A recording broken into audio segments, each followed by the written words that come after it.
Ayan, pila na kami. Ito yung restaurant sa loob ng Island Pacific. Phil House, sarap ng lutong bahay. Yum yum. Aura-aura muna kami ni Mother dito habang naghihintay. Smile!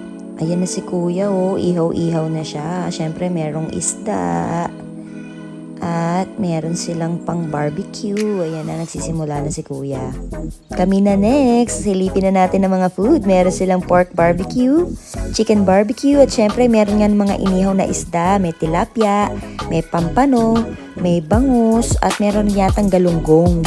Everyday fiesta talaga dito sa Phil House. Tingnan nyo naman, ang dami nilang food. Ano kayang pipiliin ko dito? Grabe, ang dami.